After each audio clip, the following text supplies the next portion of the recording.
Now, KwaZulu-Natal has emerged as the most improved province in the 2022 Matric Results.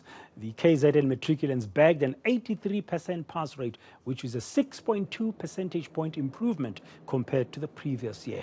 That's despite all the odds stacked against them, including the COVID-19 pandemic and last April's deadly floods that battered the province. Our reporter Lethiwe Mdluli joins us now from Durban for more on this. Good afternoon, Lethiwe. It's really been a good performance of the KwaZulu-Natal matriculants last year. In spite of the circumstances, they really have improved. Well, Braden, all of this has been attributed to the teachers who worked hard last year to make sure that the class of 2022 achieves these results. And right now I'm actually joined by teachers' unions. I just want to bring them in and ask them how they're feeling about this pass rate. Mama Brenda, I just want to hear from you from NATU. How are you feeling, the class of 2022 achieving an 83 pass rate? Thank you very much, Lethiwe. Greetings to the viewers and greetings to the team. As National Teachers Union, we are very much delighted. We are very much happy because this class has got so many problems when they were in grade 10. Remember, the curriculum was trimmed in 2011. In 2021, also the curriculum was trimmed. And then last year, the KwaZulu-Natal was struck off by the disaster. But what we like the most, teachers were able to be committed to teach the learners the way they are. And remember, with our mission, we say, teach the African child as never before and bring back joy to the classroom. That proves today when we're seeing learners taking their results, showing that they are happy coming from the class. But we request the Department of KwaZulu-Natal to fill up the gaps. Remember, the teachers are working in the morning, they're working in the afternoon, they're working during the weekends. Remember, when they come to school, and there must be a security guard in the gate to protect them within the premises. There must be an admin clerk that photocopy the task that are supposed to be written by the learners. There must be a teacher in each and every subject, so that at the end, we are not saying there's a subject whereby there is no teacher who is honoring the period. And we are saying to the department, let those who did not make it, let them support them. One, they must support them to say those that are not happy with the result, they must apply for remarking.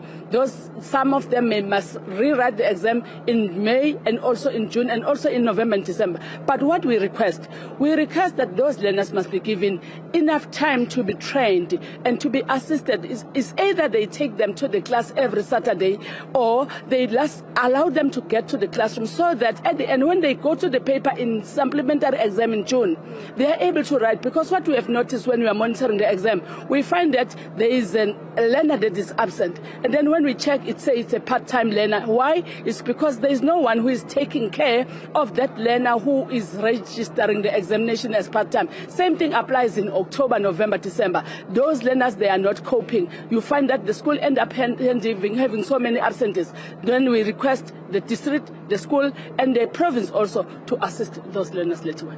Thank you so much, Ma. I also want to bring in Rashia Kaluza from SATU and get her reaction for the results that we've achieved. A 6.2 improvement this year, Ma. We've been talking throughout the course of this week about what teachers need, the assistance that they need. NATU has just elaborated on that. How are you feeling? What's your reaction to these results?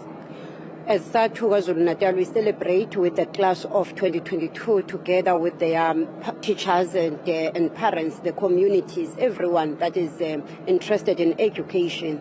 We celebrate because this shows hard work by teachers as well as learners and everyone else.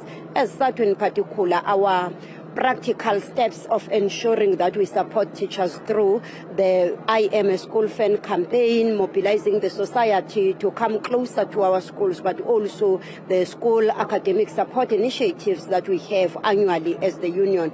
We do want to say to the public and to the department in particular to say we got 83%. It's just 17% for us to get to 100%, and it's doable. And considering the circumstances under which these results were produced, it's clear that should the department be able to appoint teachers timelessly, ensure that all resources needed by teachers and learners are there, it's possible that this province can occupy number one. We celebrate that our province made this positive shift from position 5 to position 3. It shows, and we are saying going forward, let's focus and support the classroom and the class of 2023, these learners who are in the classroom this year, they have a pressure to ensure that we don't go down. So it will depend on the support that they will be receiving together with their teachers. Teachers must be motivated all the time. They must be ready, prepared to go to the school and go to the classroom. And that will only happen when the department is able to support them through resources they need, pay where they must be paid,